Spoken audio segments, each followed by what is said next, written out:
Hi, guys, and welcome to the Truth Factor, where we do headlines with an attitude. We've got just a few headlines to get to today. God is so good to us. I hope you are having a wonderful Friday as we start off the Sabbath and get into Saturday, right? Anyway, this is going to be a great weekend. We've got lots to do, but here we are. Um, got a few minutes before in between picking kids up. So here we go, guys. Um, I was going to do this earlier, but we just didn't get to it. Okay. And plus, I don't know. Let me mute this. Yep. All right, guys. Let's get into these articles. Um, every article, all the links are in the description in the box below and a Wixit, guys. So you can read if I don't read all the article, but we will try and hit all of them real quick. So here we have the Red Sea merchant shipping via Eilat, Israel almost stopped. The arrival of a merchant ships at the Israeli port of Eilat has almost completely stopped due to the attacks from the Yemeni armed forces in the Red Sea against ships heading to Israel. The two U.S. officials as saying that the administration Biden recently sent a message to Sana'a, the capital of Yemen, through several channels, warning it to stop the attacks on ships in the Red Sea and against Israel. It emphasized that since the start of the Israeli conflict of Gaza Strip, the Yemeni armed forces have launched more than 70 drone ballistic missiles toward the Israeli occupation entity. Two U.S. officials say that the U.S. Special Envoy for Yemen, Tim Lenderget, who visited the Gulf in recent days, asked his counterparts in Saudi Arabia, Oman, Qatar to convey warning messages to Yemen. U.S. officials acknowledge that these warnings so far have not led to the Yemenis to de-escalate their operations. The report noted that ships heading to Israel from Asia are now taking a longer route around Africa, making the journey 3 weeks longer and more costly. It's noteworthy that a couple of days ago, the Director General of Israeli Port of Eilat, Gideon Goldberg, told Israeli Channel 13 that Yemen's threat of Israeli-bound ships has disrupted 80 to 85% of the port's profits. Two Israeli and U.S. officials are saying that the special upgraded multinational task force will start operating in the Red Sea to deter the Yemeni forces from launching more attacks and to confront them. The force will not accompany the ships in the Red Sea, but having more naval ships in the area will make it easier to respond to threats, a senior Israeli official pointed out. On Thursday, the Yemeni armed forces announced that their naval... You get the dog.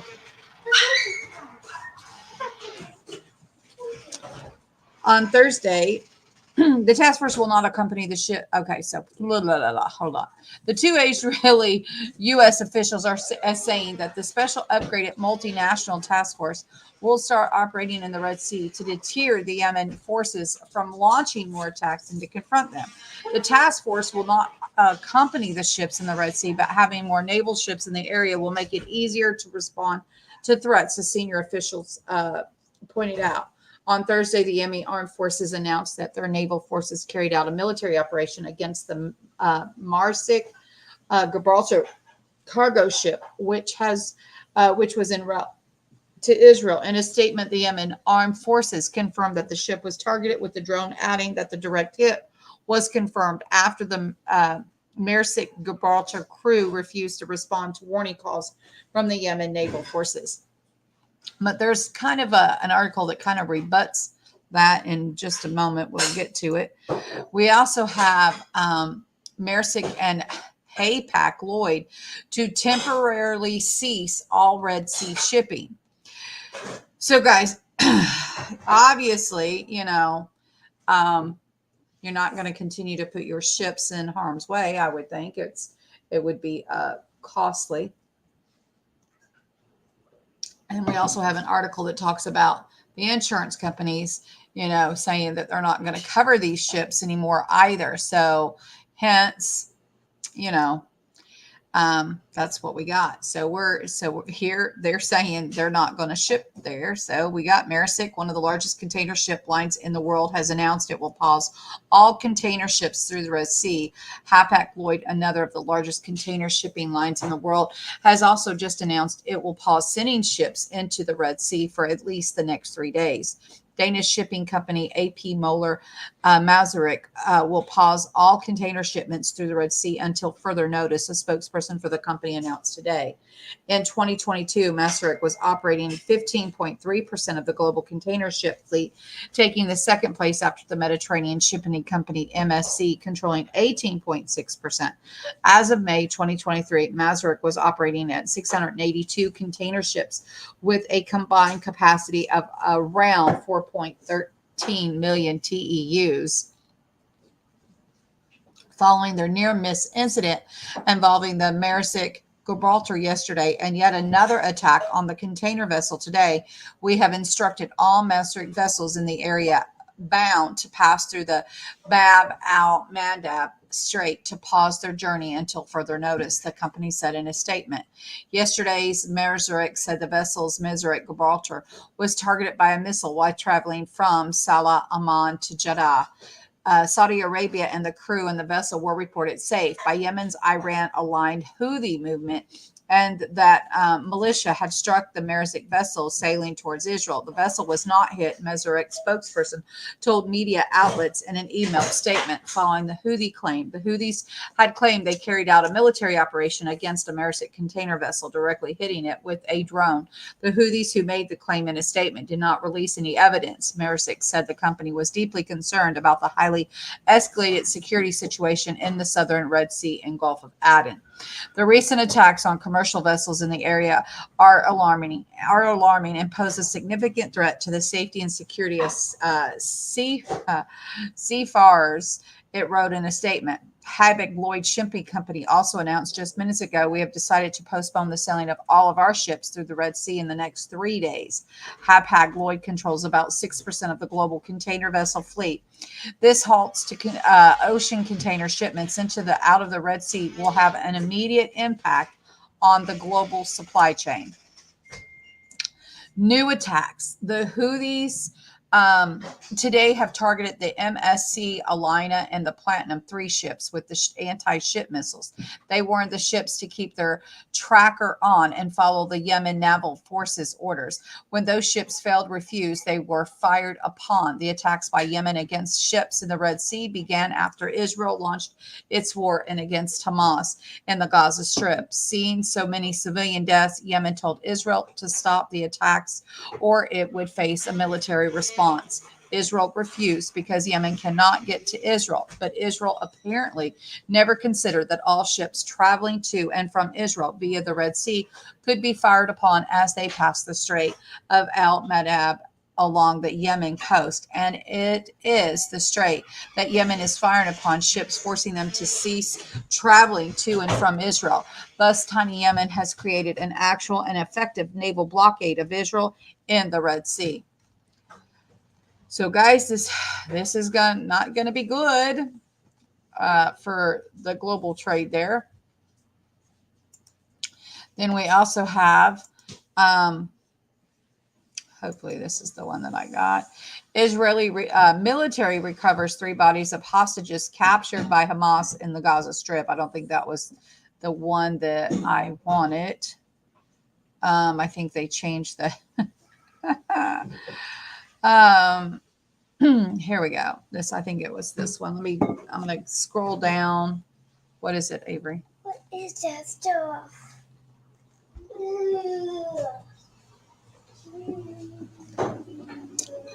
Okay. I think it is this one here. The attack. The Houthis attacked the threatened to attack 3 ships in the Red Sea Friday. The U.S. Central Command says Iran backed the Houthi rebels attacked or threatened to attack the 3 container ships Friday in the Red Sea as shipping continues to encounter great risk in the region. The attacks on Friday began at 7 a.m. when the Houthi forces threatened to Can I get some of your tea, Nana? Yeah, Liberian flag ship, the MSC Alania U.S. Command Central. The ship was traveling in the southern part of the Red Sea when it was threatened. The Houthis directed the vessel to turn around and proceed south, authorities said. At 9 a.m., a drone struck the Al Shahir Liberian flag vessel. The Al Jarsh immediately broadcast a Mayday signal and said that the crew was fighting a fire caused by the attack, the Central Command statement said. Hours later at 1, Houthis fired 2 ballistic missiles towards the shipping lanes in Bab el-Mad Strait. One missile hit the MV Platinum 3, which broadcast a Mayday call and reported the vessel was on fire. The USS Mason responded to the request. No injuries were reported by any of the ship's attacks. This is the latest round of attacks and yet another demonstration of great risk to the international community there. Okay, I don't think that was even it, but that was a good article, wasn't it? I'm trying to see here. Expresses deepest sympathy. Now that's news. Largest healthcare union in the U.S. calls a ceasefire in Gaza. 3 hostages have been killed.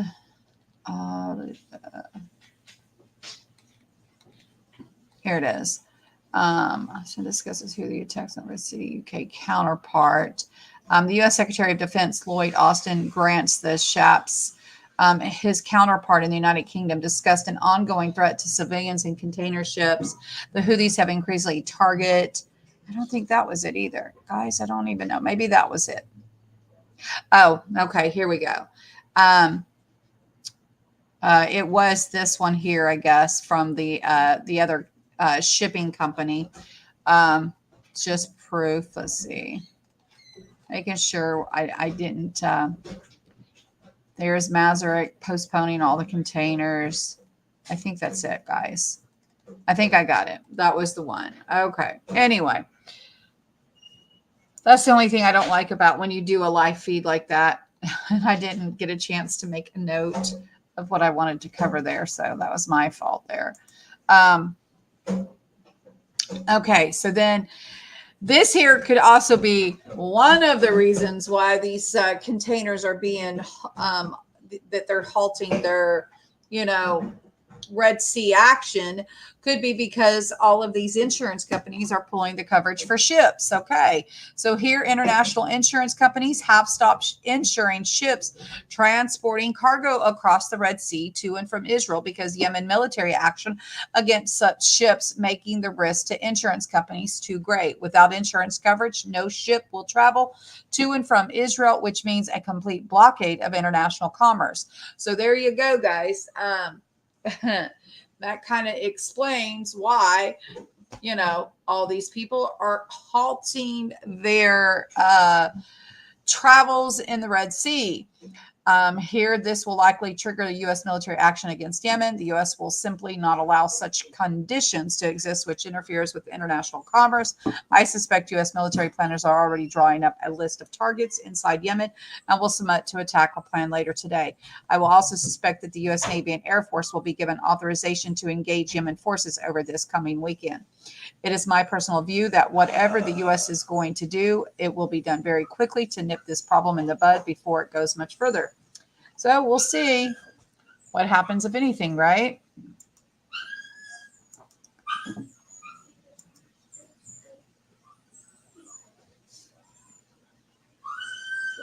All righty, guys.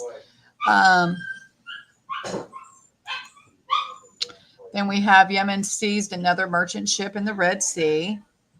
Another ship apparently had been seized, and the Houthis in Yemen, the cargo ship Rune, shown in the flip photo above, was reportedly seized off the coast of Yemen and the Arabian Sea.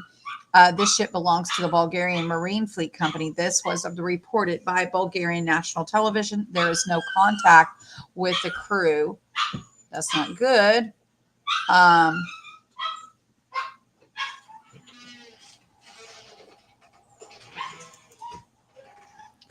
And Russia warns of NATO bases used for Ukrainian jets. Those bases could be targeted. So here we have another warning from Russia. Russia's Ukrainian war now approaching a 2-year mark in February. Americans might need reminding that conflict remains a highly dangerous situation, which could at any moment escalate into World War III scenario. Zelensky's visit to Washington this week was lackluster, and he left without securing that Kyiv is hoping for, that Congress would quickly pass $106 billion, right? And through the headlines in the West, barely took notice. Russia earlier Wednesday launched a significant ballistic missile attack on the Ukrainian capital, which authorities said injured at least 53 people, including 6 children, and severe damage to a number of buildings. But Zelensky was in Washington making rounds to Oval Office, halls of Congress. Kremlin issued a fresh warning saying that Ukrainians' military is granted access to NATO air bases for sorties using Western-made planes and would respond while deeming Ukraine's external allies as a direct participant in the war. The fresh warning was announced by Konstantin Garvel, head of the Russian delegation to the military security arms control talks in Vienna. We already hear comments that amid the significant destruction of Ukraine's airstrip infrastructure, the F-16s handed over to Ukraine may carry out their missions from air bases in Poland, Romania, and Slovakia.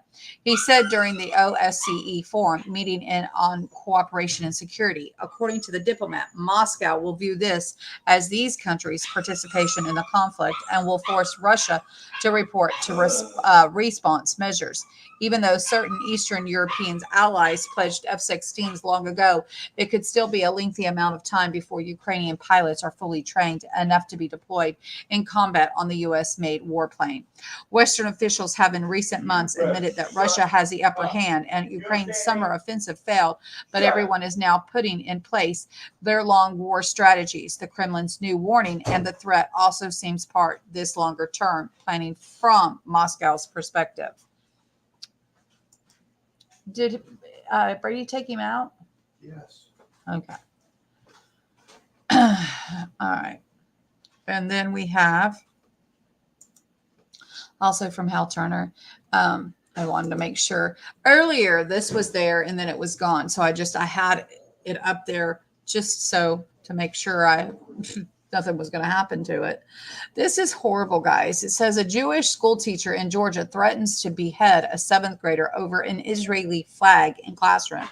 This is unacceptable. I'm sorry. I don't know who in the world in their right mind would threaten a child, especially a teacher. But this person needs to be behind bars or needs to be committed into some psychiatric facility, in my opinion. Benjamin Reese, a school teacher in Georgia, USA, has been arrested and accused of threatening to behead a 12-year-old who said the presence of Israel's flag in his class was offensive. Benjamin Reese's arrest at the middle school occurred on after a student approached and told him she was offended by the Israeli flag hanging in his classroom, according to a police account of the case. Reese, a 7th grade social studies teacher, allegedly replied that he was a Jew and had relatives who lived in Israel. The student said Israelis killing Palestinians made the flag offensive, which prompted Reese to accuse her of being anti-Semitic. Several different witnesses then heard Reese, 51, said he would kick the students slit her and drag her outside and cut off her head. One faculty member alleged to have heard Reese say, "You don't make anti-Semitic comment like that to a Jew." The student responded negatively to Reese, but was not yelling, the witness said. According to the police account, the witness described seeing Reese return to his classroom while he was sore loudly and said he should not be spoken to like that because he is a Jew. Anyway, I will drag her into the parking lot. Yeah, Reese allegedly said, as the police account told it. That's not acceptable. I don't care what, obviously they don't know sticks and stones will break your bones, but names will never hurt you. Somebody needs to learn that. That's just horrible and not acceptable. We also have Ukraine deputy detonating 3 grenades in council meeting. Reports, videos are coming in that what described as a local council meeting in Ukraine where a deputy pulled pins on 3 grenades and tossed them throughout the meeting, causing 3 explosions, the final one likely killing the deputy who threw them. Video of the incident appeared below, and warning, it shows pretty much everything. The deputy walks into the meeting room and closes the door behind him. He stands at the closed door. An argument is ongoing in the meeting, and the deputy tries to intervene to no avail. With that, he pulls a grenade from his suit pocket, pulls the pin, and tosses it. He then takes out another and repeats the process. He then pulls out the third grenade, but apparently holds on to it after pulling the pin, perhaps to intentionally kill himself. At this point, the name of the deputy is not clear, and the type of location of this meeting is also not known.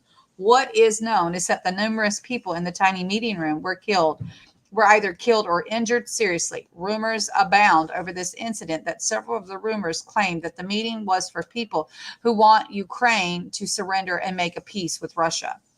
Kind of crazy, I would definitely say. I'm not going to play the video, guys. I don't want to see people get blown up. I just couldn't do it. But this article is in the link, and you can watch it at your pleasure. And your discretion. Okay, so then we also have Israel's official rejects counteroffer from Lebanon regarding withdrawal from disputed locations on border wall will now follow. Earlier this week, it was reported that Israel demanded Lebanon remove Hezbollah from southern portion of Lebanon to north of the Litanian River, or war could follow. Lebanon responded with counteroffer that would have Hezbollah withdraw if Israel would withdraw from the 13 disputed points on the northern border. France and the U.S. have informed the Lebanese government that Israel rejects the Lebanon's counteroffer. Since Israel made clear they would expand the present conflict in Gaza and open a northern front unless Hezbollah withdrew to the north of the Litanian River, we can now expect more war to break out.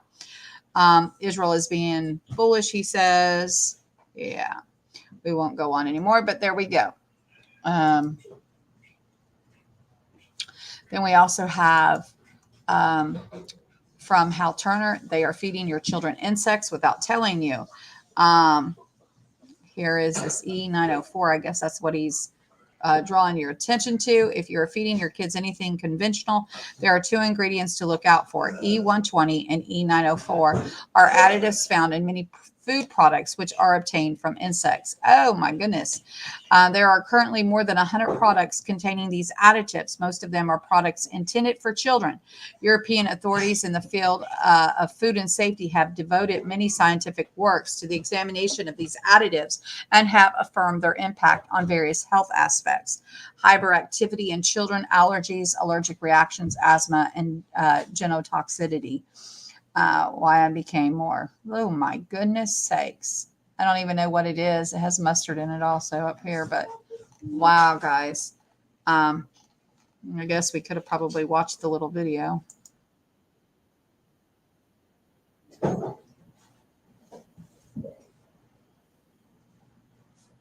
Ooh, that's gross, guys.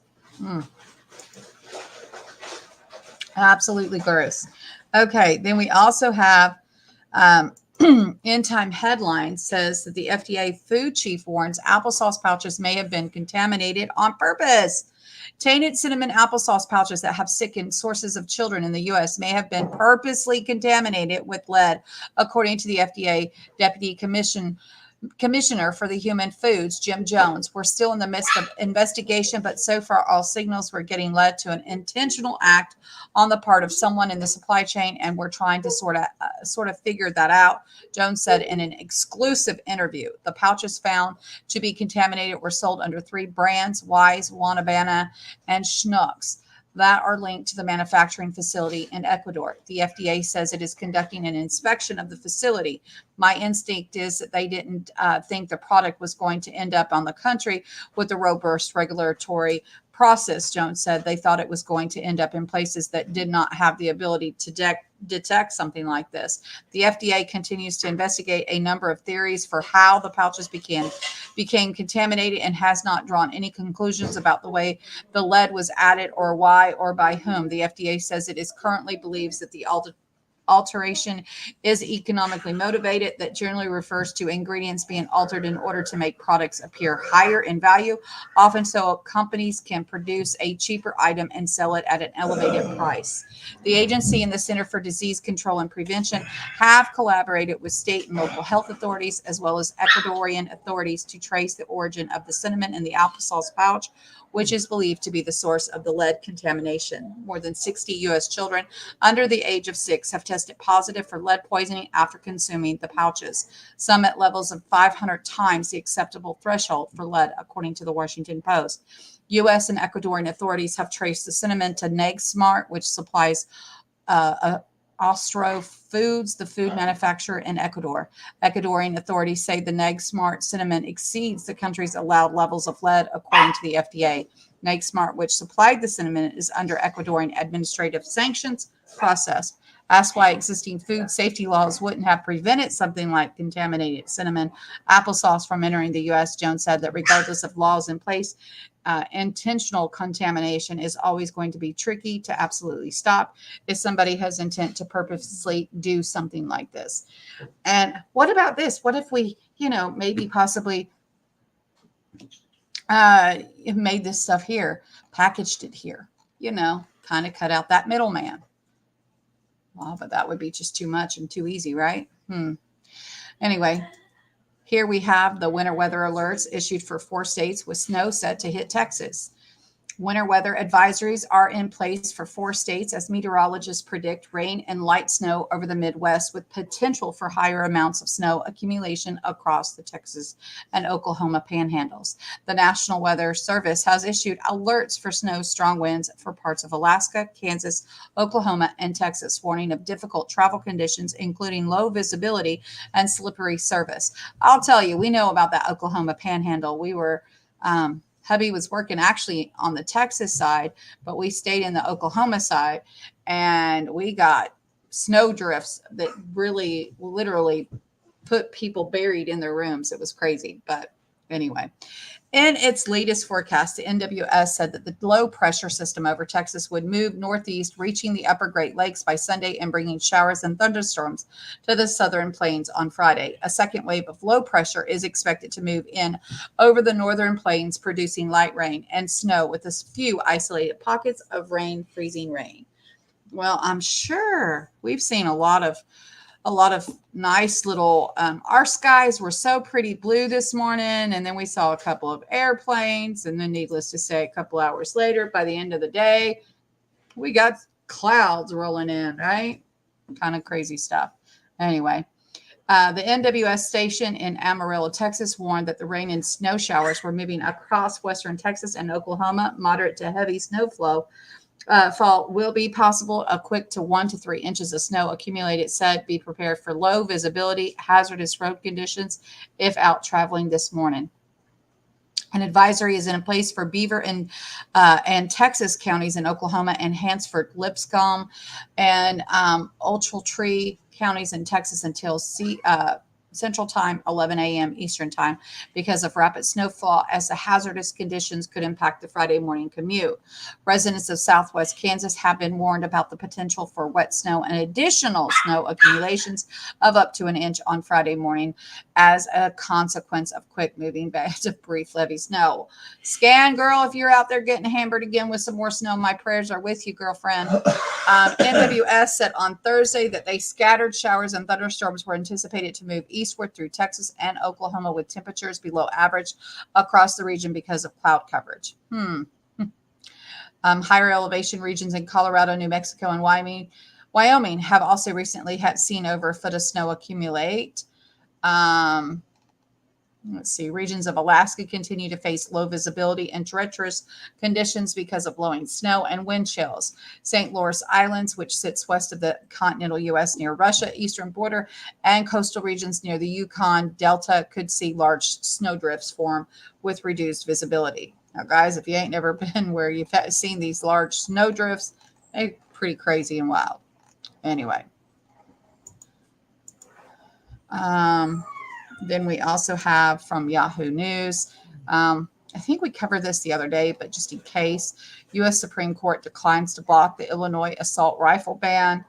The U.S. Supreme Court on Thursday again declined to block the Democratic-backed state ban in Illinois on assault-style rifle and large-capacity magazines enacted after a deadly mass shooting at Chicago Highland Park suburb in 2022, rejecting a renewed request by firearms retailer and National Gun Rights Group. The justice action leaves the law in place pending an appeal by the National Association for Gun Rights, Roberts Beavis, and his firearms store, Law, Weapons, and Supply of lower court's decision.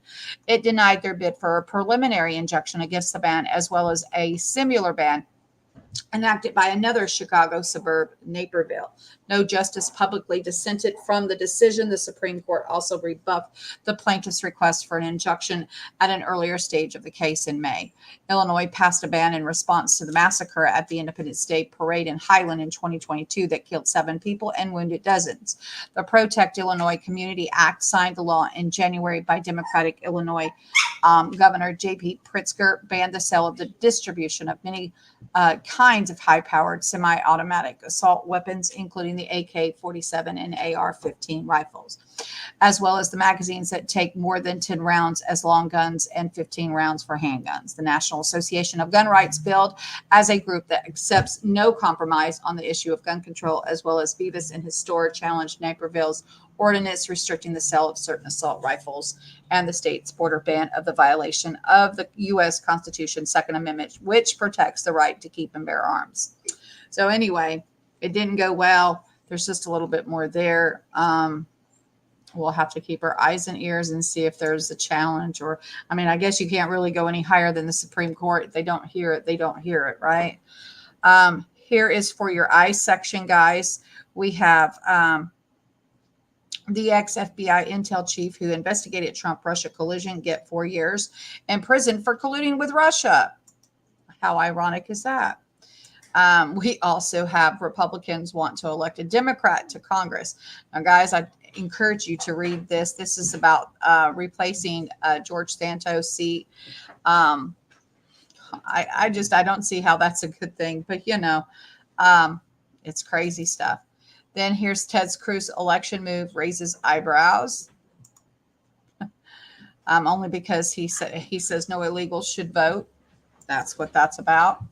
And then Hunter Biden threatens to flee America if Trump is reelected. I'd say pack your bags. Well, he needs to just go ahead and go. Right? Why wait? Yeah, don't wait. You know what's going to happen. Mm-hmm. And then the White House takes actions to force the government workers to travel via an electric vehicle or rail. I think this is, and who says this is a free country, right? Seems like a dictatorship, and it keeps continuing down that road, and it's just crazy, guys. We just did that one. And then here is for those who have been waiting to find out what was included in the conditions for his death of Matthew Perry. It seems to have been ketamine. Anyway, these are the articles that I have in the For Your Eye section. And as I said at the beginning of the hour, guys, we have got to go and get Abby from work. So hello, Heidi. Hello, Rip Curl. Hello, Team Angel. Glad to see you guys. I love you all. I hope you all have a wonderful day, and we will see you guys later. God bless you all. Don't forget, we go live at 7:15 every morning with our prayer project. If we will, then he will. We'll see you all later. Bye.